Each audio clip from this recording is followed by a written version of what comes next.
Hello, all my DIY lovelies. Have you noticed the IKEA advert that has the circles? Um, it reminded me of a mural that I painted many years ago in America, where I turned up for the job without the stuff I needed to make the circles. So I had to think really quickly how to do this, so I didn't have to go back home. it, it's a big country, America, so it's not always just down the road. So I thought of this and I was able to create this mural using just tape, okay, and a pencil. I'm going to show you now how to do it because I know when people see adverts like this, they often wonder how could they do it. And it's a great thing to do, in a kid's bedroom or even as a focal wall in your living room. So here we go. I'll show you how to do it. It's the cheapest thing you'll ever see. Um, let's get on with it. Okay, so I measured out a piece of tape, the length I wanted the circle to be, and then a bit more. Okay, I'm only doing a small one here, but obviously you can do this however big you want it to be. And we lay it sticky side up.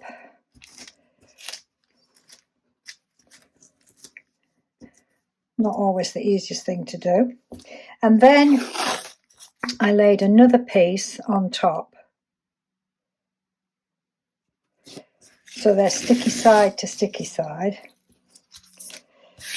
This doesn't have to be a beautiful thing by any means. And then just to make it a bit stronger, I laid another piece on top of that.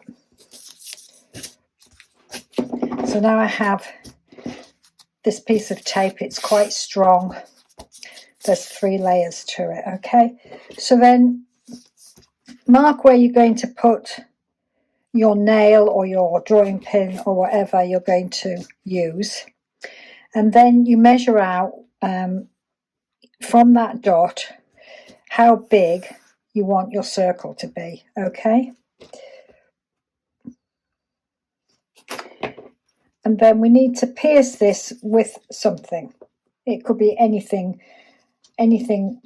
pointy and pokey, and just make a hole in there. Okay. Okay, so we've got our tape pinned to this board. I've used a drawing pin. If you were doing it on a wall, you could just nail it in. You can fill the hole later on and paint over it, so it's not a problem using a nail. I'm going to use a black pen so that you can see what I'm doing, but you would use a pencil, obviously. So you place the nib into the hole that you made and place it on the wall, and then you're just keeping this tension the same all the way round, and you just take it round and back to the start, and that's how you make a perfect circle on the wall. So you could make smaller circles by taking the hole further in on your piece of tape. If you're doing a really big circle where you have to get on a ladder, you can do it by yourself. It's easier with 2 people, but by yourself you would take it round, and then you would take the pen out and you would get down the ladder, and then you would put the pen back in and you'd start again going back up your ladder. So it's quite possible to do really big circles on your own. Okay, so if you want to make circles and paint them as a sort of wall mural for your child's bedroom perhaps, that's how to do it. Okay.